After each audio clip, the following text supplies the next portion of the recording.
Tumanggap ang kapuso mo Jessica Soho ng nakababahalang impormasyon na meron daw isang apartment sa Bulacan kung saan itinitira ang mga nagbebenta ng kanilang mga kidney o bato. Habang hinihintay silang operahan o kapag nagpapalakas na sila pagkatapos isali ng kanilang kidney sa recipient na hindi naman nila kaano-ano. Isang paraan ng human trafficking.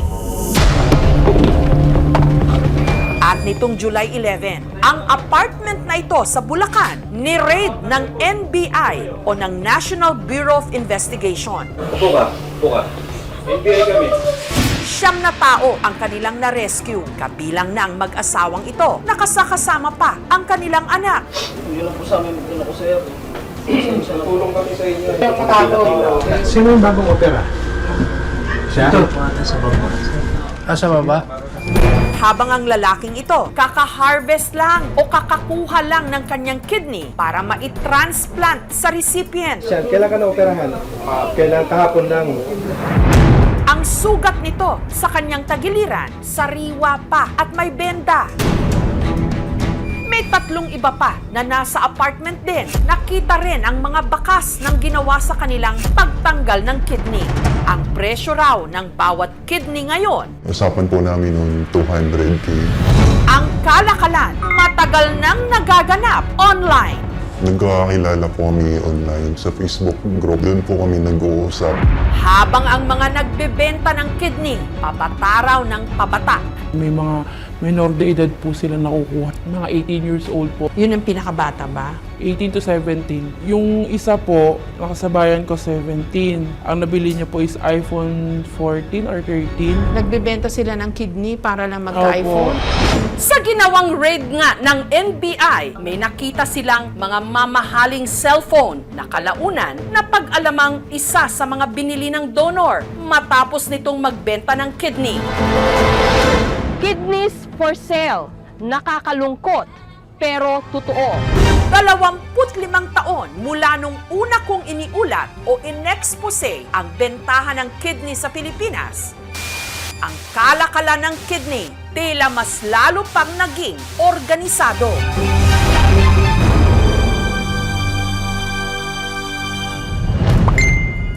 Nitong Mayo, nakatanggap kami ng isang mensahe.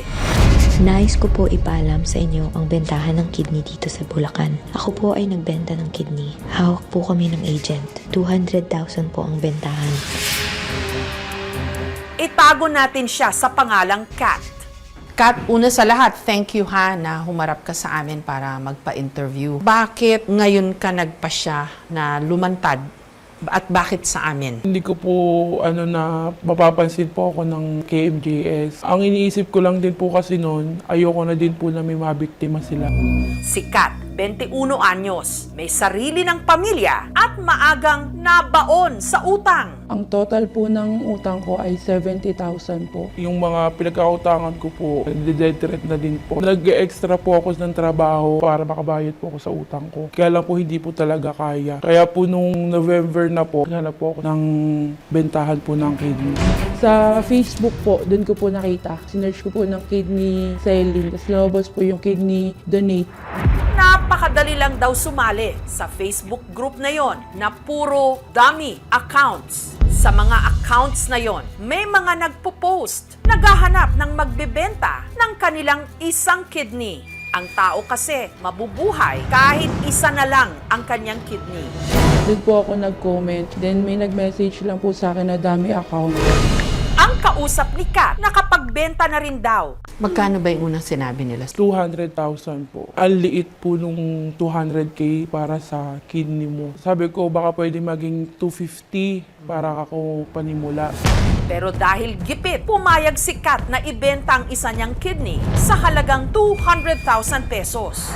Ngunit bago raw makapag-donate o makapagbenta ng bato si Kat, sasailalim muna siya sa serye ng mga laboratory test at interview. At kailangan daw niyang tumira sa isang apartment.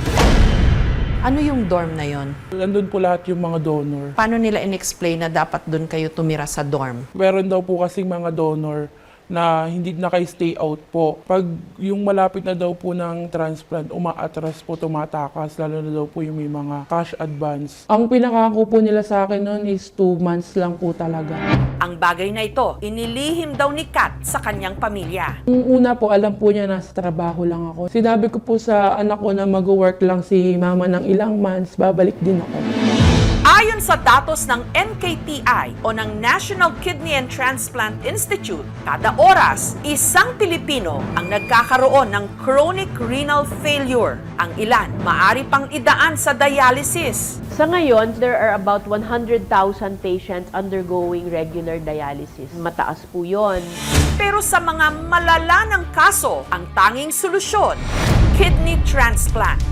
Sa Pilipinas, aabot ng 600,000 hanggang 1.2 million pesos ang gagastusin para sa kidney transplant.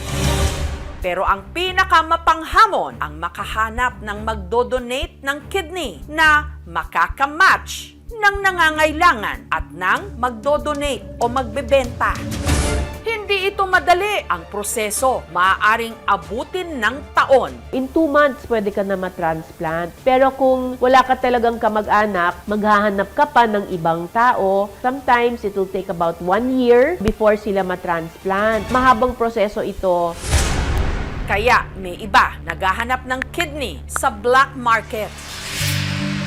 Nitong nakaraang taon, naging border na si Kat sa apartment ng mga nagbebenta ng kidney. Paki-describe mo nga anong klaseng dorm ito at saan ito makikita. Apartment lang po siya na up and down, tapos sa Bulacan po. Mga ilan nang nandun? 12 po kami.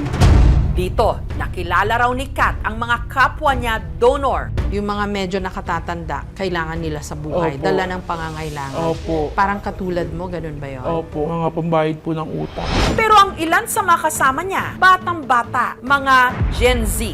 May mga minor de edad po sila nakukuha. Mga 18 years old po. Yun ang pinakabata ba? 18 to 17. Yung isa po, nakasabayan ko 17. Natapos na po siya this year lang po. Ang nabili niya po is iPhone 14 or 13. Nagbebenta sila ng kidney para lang Opo, magka-iPhone? iPhone tsaka motor.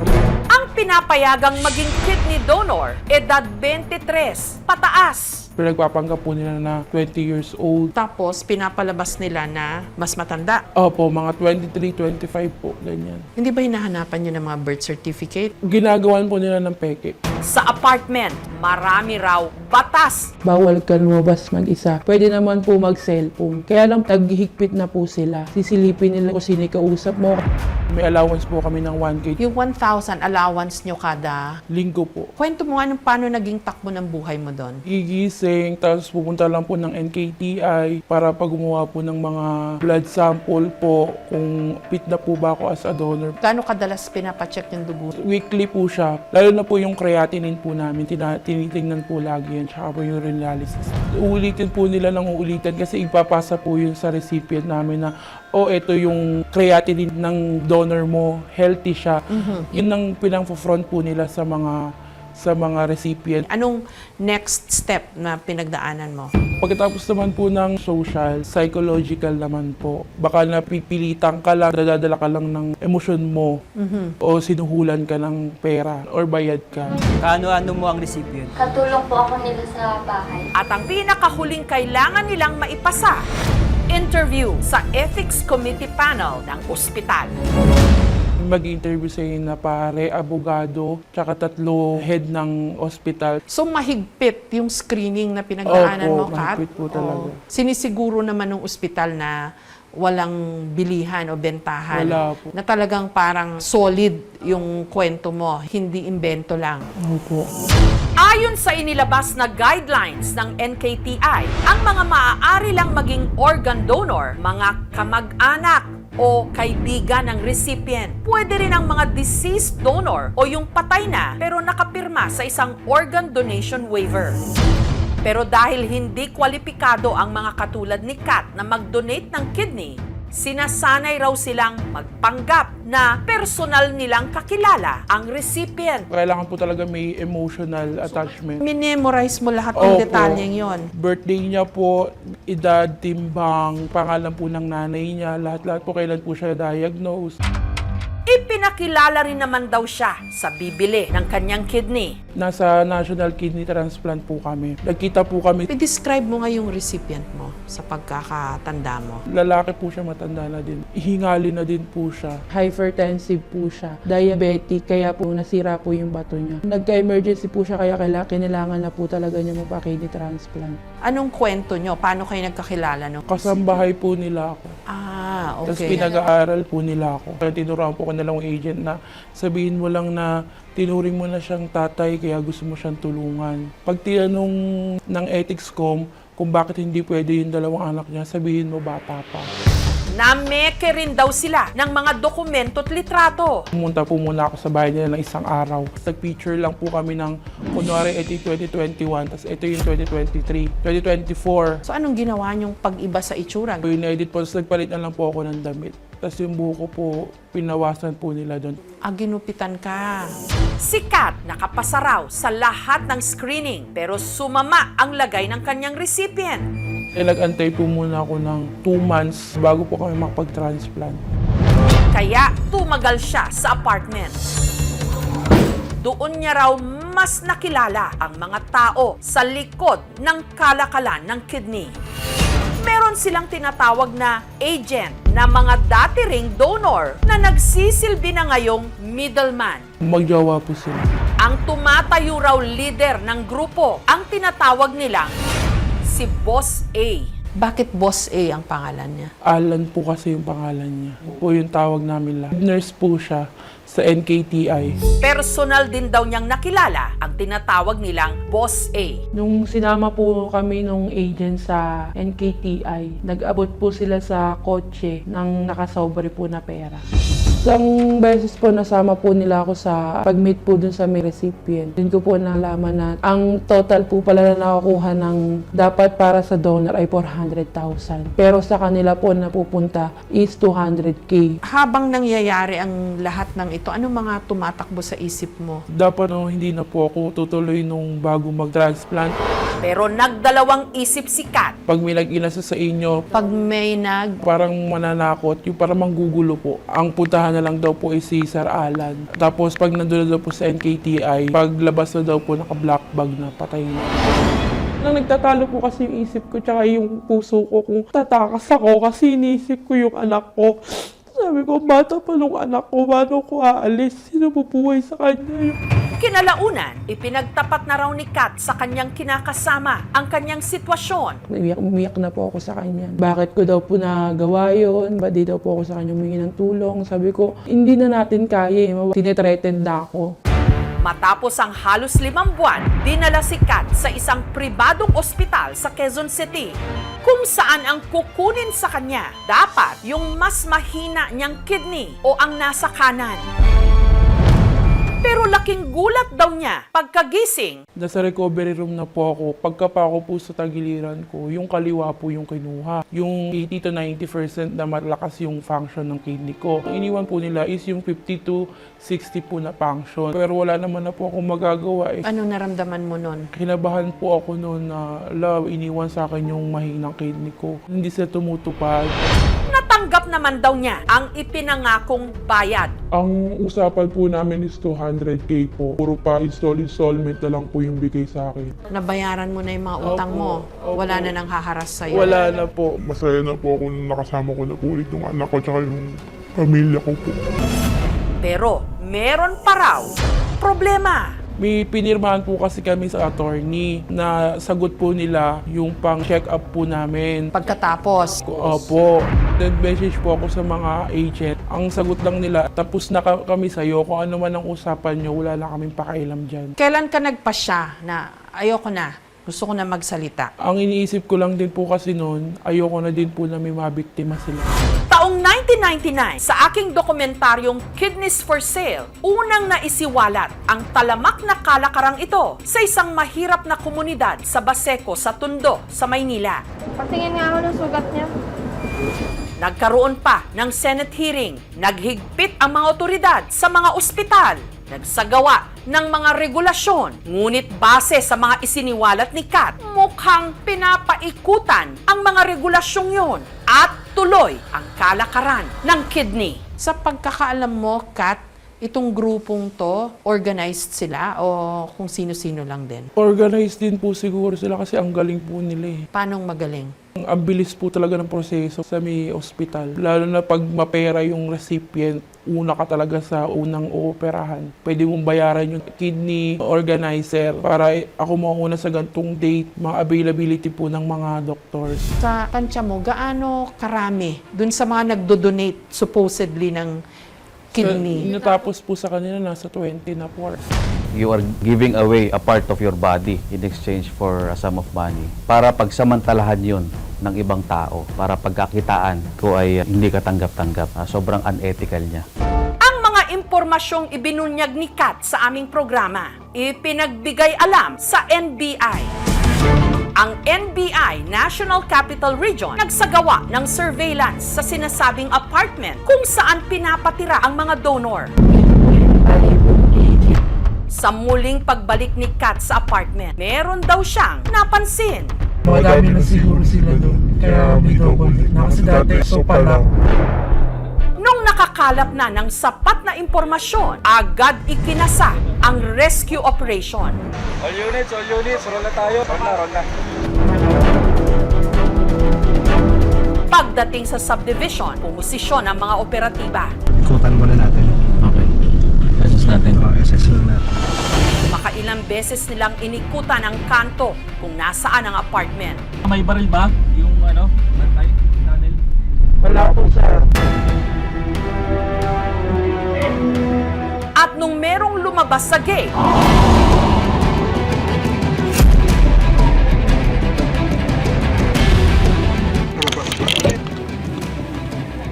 NBI kami. Wala ka hawak na cellphone. sa ikalawang palapag, meron silang nakitang mga biktima. Relax lang ha. Nandito kami para tulungan kayo. Yun lang po sa amin, ko sir. Tulong kami sa inyo. Hindi ka sa namin ha. Kayong matakot. Ang bagong operang lalaking ito, 20 anyos lang. Kailan kayo inoperahan? Tatapos ko lang po kahapon. Ang ilang mga na-rescue, mga nag-antay pa lang ng schedule para maoperahan. Nandito ka? Ha? Na-recruit. Recruit para Donor po. donor ng? Sa kasagsagan ng operasyon ng NBI na aktuhang sumisilip ang dalawang babaeng ito mula sa labas ng apartment. Ang isa sa mga babae na mukhaan ng mga operatiba. Ito ang tinutukoy ni Kat na isa sa mga agent. Oh, dito ka lang! Stoy!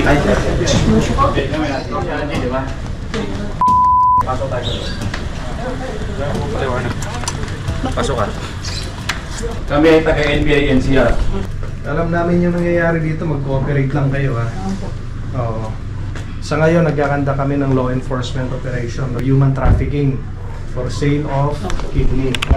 Pakikapkapan to mga Na-recover mula sa dala nilang bag ang humigit kumulang 200,000 pesos. Pambayad daw sana nila sa isa sa mga donor. Kami po yung nag-aasikaso ng mga papel nila po nila sa mga doktor. Hindi kayo yung nagre-recruit at Hindi po. naghahanap online ng Hindi po. magiging donor? Hindi po.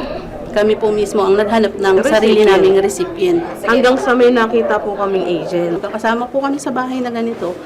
Pero habang tumatagal nga po, dahil nalalaman ko yung proseso, tinuro sa akin nung dating may hawak sa akin talaga. Tapos yung may hawak po sa amin, basta hindi na lang po nagpakita sa amin. So naiwan po sa akin ngayon. Yung boss po namin, sinabi sa akin na kung kaya ko daw yung ginagawa, gawin ko na lang. Bakit kayo nag-stay? Alam niyo pong illegal. Hindi na lang po ako makaalis. Gawa nung yung may anak po kasi ako. Kailangan ko talagang pag-aralin, supportahan. Since kasi yung natanggap ko lang sa akin, pangbayad utang. So wala talagang natira. Ako naman, kaya ako nag-stay Siya naman. nandito po siya. Opo. As a partner po, kailangan ko po siyang samahan. Although alam ko po, mali. Sa organ trafficking and sa number of victims na rescue based sa data ng Bureau, ito pa lang yung pinakamalaki recently. Kailangan namin pagtuon ng pansin because marami pa kami na-uncover ng mga involvement ng mga doctors and hospitals. Kasi nga, malaking issue to eh.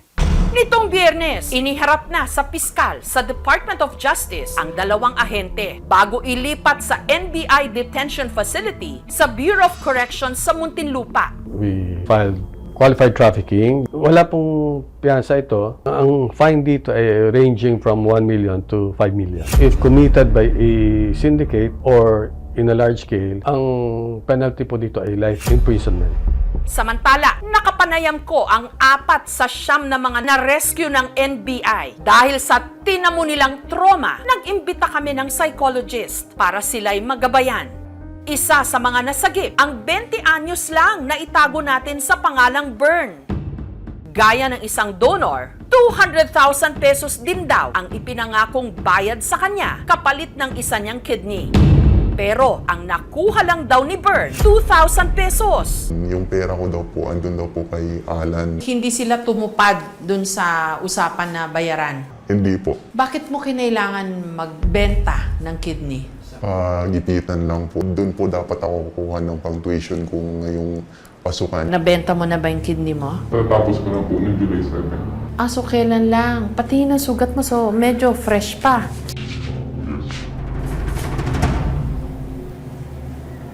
Ang kinuha din left. Bakit kayo nagsasalita ngayon? Kasi gusto pong mabigyan ng hustisya po yung ginagawa po nila sa amin na panluloko. Pinaniwala po nila kaming legal po yun, and saka pinaniwala pong pagkatapos po ng operasyon, ibibigay po nila yung bayad sa akin. Ang paunang bayad naman na 50,000 pesos na natanggap ni Steve, hindi rin niya tunay na pangalan, ipinambili raw niya ng cellphone. Ikaw pala yung kunukwento na para lang sa phone. Pero hindi naman yun yung pangunahin mong pakay, di ba? Pero kasi yun yung bigay sa'yo, pinambili mo ng phone. Nagbayad na rin po ng utang. Napunta po ako dyan, gawa nga po ng kahirapan sa buhay. Natapa lang po. Umaga po kami naulit ng kapatid. Naligaw po ako ng pack. Mahabang taon po pinag-isipan bago po ako pumasok sa ganito. Kasi dumaan din po sa matinding depression. Kasi andun din po yung, yung laban ko na tatapusin ko ng buhay ko or idodonate ko na po. Si Pinky, hindi niya rin tunay na pangalan. Mag-4 na buwan nang nagpapagaling ng kanyang sugat mula sa operasyon. Wala po akong bantay nun sa ospital. Kinunta ko po kasi sila. Hinihirap na hirap mo po kasi ako nung maglakad po. Napilitan po akong kontakin po sila para lang po padalhan po nila ako ng bantay. Kaso po, yung recipient ko po, binalak po ako. Magkano ba yung napag-usapan nyo? 250,000. Magkano napunta sa'yo doon? Ang napunta po sa akin is nasa, sa lower po 100,000. Balik po yung nakuha po nila, 116,000 po. So bali mas malaki pa yung cut nitong mga agent tong ganitong klase ng kalakalan. Opo. Bakit mo kinailangan magbenta ng kidney mo? Ang dating po, kakapanganak lang po ng sister ko. Ako lang po kasi yung breadwinner po sa amin po that time. Si Fer naman, di rin niya tunay na pangalan. Oktubre pa raw nung inoperahan, pero pinili niyang manatili sa apartment kasama ang kanyang anak. Ang kanya raw kasing kinakasama, nakapila rin para magbenta ng kidney. Bumalik po kami niya kasi gawa nga ng matinding pangangailangan. Alam po nila yung pera ko wala na, tapos alam po nila na marami pa rin kaming problema. Kaso ako po, natatakot din po ko that time kasi alam naman natin na pag illegal, timbugad matitimbog. Deep inside po talaga, ayoko po talaga matuloy yung partner ko. Kasi po ang gusto ko po talaga tumakas na kami. Ilang buwan kayo nakakulong doon? Ako po sa rin na. Mga 3 months. Ako po, 3 months po. 2 months po. Gaya sa kaso ni Kat, binigyan rin daw sila ng script o imbentong kwento para makapasa sa mahigpit na screening, habang ang ibang test pinipeke di umano ng mga ahente. Totoo lang po doon yung X-ray, urine, at saka yung cross-match po, at saka yung CT angio. Pero yung ibang laboratory po, pinipiki lang po yung mag-cash advance po sila doon sa mga recipient, pinapangalan po sa amin. Pero sila lang po yung gumagamit ng pera. Kasi ang na-disturb ako, pineke yung ibang test. Kasi may chance yun mag-reject sa recipient mo, di ba? Pero wala kang balita dun sa... Okay naman daw po. Na-feel nila, parang may kulang na sa kanila. Hindi lang sa katawan, kundi sa pagkatao. Yan yung tinatawag na half-person syndrome. Marami kayong pagdadaan ng mga emotions, posibleng pagsisisi, depression, anxiety. Isang emotional support ay makahanap kayo ng makakausap para ma-share yung damdamin ninyo. Kinumpirma ng NKTI na empleyado nga nila si Alan pero sa kanila raw internal investigation, tahasang itinanggi ni Alan ang mga aligasyon. Hindi rin daw nito kilala ang mga nahuling suspect. Pagka nagkahulihan daw po, wag daw po silang ituro po. Ang ituro daw po, yung mismo mastermind daw po. Boss A lang po yung alam ko po. Sino sa pagkakaalam niyong boss A? Yung nurse po sa Yung nurse po NKTI. sa NKTI. Pero parang nag-deny yata yung nurse. May mga evidence po na pwedeng mapatunayan na siya po talaga yung gaya po ng kumain po sa restaurant. Magsama po kami lahat noon. Sinubukan din naming hinga ng panig si Alan pero hindi ito sumagot sa aming komunikasyon. Nito lang Miyerkules, sa isang media briefing, pinabulaanan din ng NKTI ang mga naunang report na si Alan ay head nurse. Empleyado raw ito na nakatalaga sa endoscopy department ng ospital. Wala raw itong kinalaman sa kidney transplant operation. Siya po ay nagkatrabaho sa amin ng 23 years na. Wala naman po siyang record sa nursing services pagdating po sa trabaho. Kinausap namin siya and he denied it. We have a process naman po sa NKTI. They will investigate further po. Possible na meron pa siya talagang higher up na kasama dito sa case. Mahirap sagutin yan, ano? Si Sir Alan po, siya yung pinaka-financer. Siya po yung sumasagot sa mga bahay. Siya rin po yung kumukuha ng pera na ipapasahod dun sa mga suspect po. So in siya dito sa trade na ito. Hindi niya maitatanggi na wala siya, hindi siya kasangkot. Ganun ba yon? Opo. Ang kaso, pinaiimbestigahan na rin sa Kamara matapos maghain ng resolusyon at mag-file nito lang Biyernes ng House Bill 1803 na mag-iimplementa ng mas mahigpit pa na pagbabawal sa iligal na bentahan ng human organs.